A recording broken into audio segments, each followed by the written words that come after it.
Now, I didn't get a chance to go into this last time, so let me spend a little bit of time on this as we're speaking about vocabulary. It has to do with this word death. Faith without works is dead, James tells us. And sadly, at this point, most people commit what is called the anachronistic exegetical fallacy. You recognize the word chronos as in time. Anachronistic is outside of time. In other words, you take a definition of something outside of time and you read it back into the Bible. You see this with the word death and how all of these interpreters that I put up earlier misinterpret the word death. Faith without works is dead. If you don't have works, then your faith doesn't exist. And they're defining death as non-existence. Now, that might be a very valid definition of death in the 20th century and in the 21st century, but that is not what the Bible means by the word death. In fact, when the Bible uses the word death, it never means non-existence. And so if you're looking at the word death here, faith without works is dead, and you think that if there's not enough good works, then faith is non-existent, then you have committed the anachronistic exegetical fallacy where you've defined the word death from the 21st century and read it back into biblical times. What did the biblical writers mean by the word death? Now here's this is a standard lexical work, theological word book of the Old Testament. There's the Hebrew word death. And notice what it says. Death is the consequence and the punishment of sin. It originated with sin. And a grand theme of the Old Testament is holiness, which separates him from all that is in harmony with his character. Death, then, in the Old Testament means ultimate separation from God due to sin. Death does not mean non-existence in the Old Testament. Death means separation. You see this in the book of Daniel, chapter 12 and verse 2, when it describes what happens to people when they die and they experience the final resurrection. Daniel 12 and verse 2 says, many of those who sleep in the dust of the ground will awake, these to everlasting, notice that word everlasting, life, but others to disgrace and everlasting contempt. That's what death is. Death is never non-existence. Death is separation from God if you die without Christ, or it involves eternal life with God if you die with Christ. But for both the saved and the unsaved, there's never a point of non-existence. The only issue with the unsaved is they spend eternity not in a state of non-existence. They're everlasting. But they're separated from God.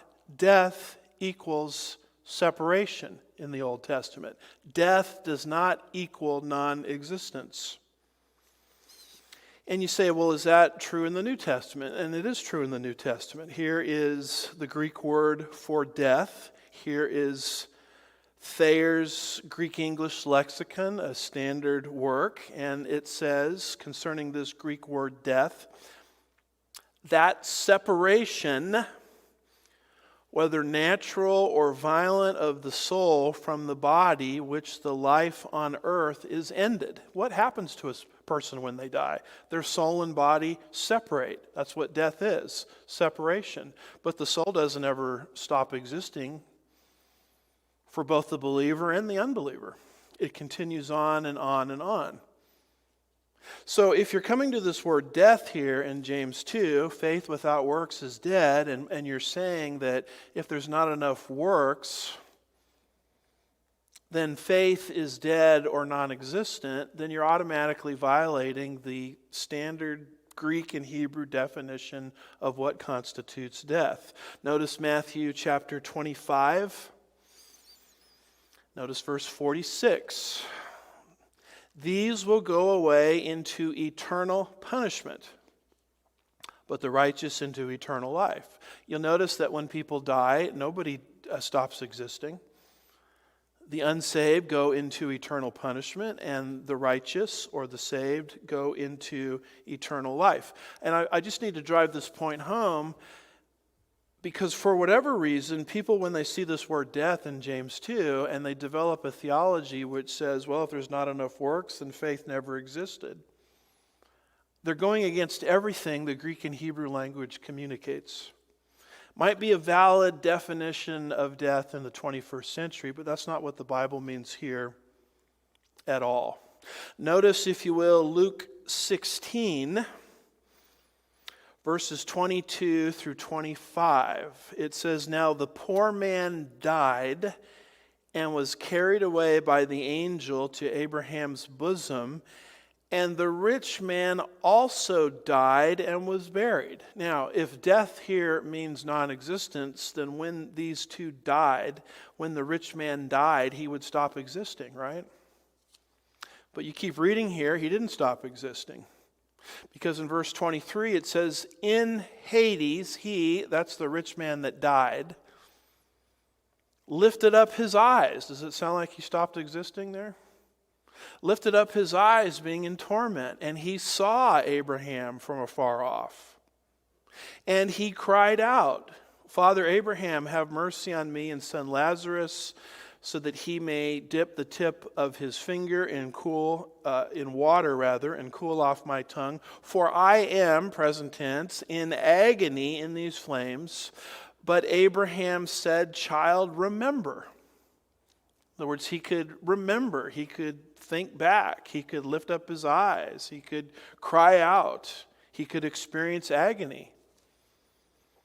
"That during your lifetime you receive good things, and likewise Lazarus bad things, but now he is being comforted here, and you are," all these are present tense ideas and verbs, "you are in agony." See, this man is experiencing these things, although he died.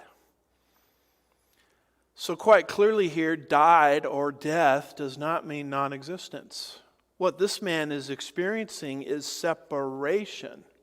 That's what the Greek and Hebrew means through this word death. And you got to keep this in mind when you're going through our passage, faith without works is dead. How about this one? 1 Timothy chapter 5 and verse 6, speaking of the young widow living in wanton pleasure.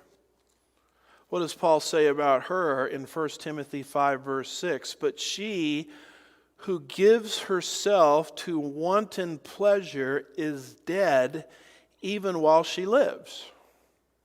So obviously death is not non-existence, because she's dead even though she lives. So what does that mean, she's dead while she lives? What it means is she continues to exist, but she is separated from God because of her sin.